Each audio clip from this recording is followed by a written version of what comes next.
ഷാപ്പിലാണ് ജോലിയെങ്കിലും പറയാതിരിക്കാൻ പറ്റത്തില്ല. പയ്യനൊരു തുള്ളി പോലും കഴിക്കത്തില്ല.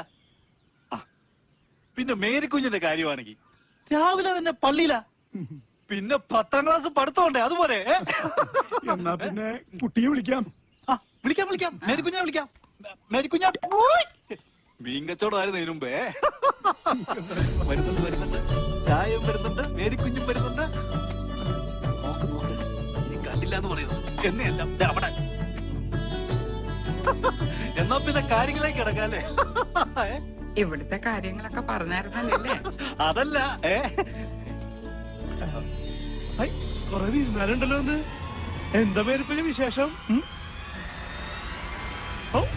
നിറയെ പലഹാരങ്ങളുണ്ടല്ലോ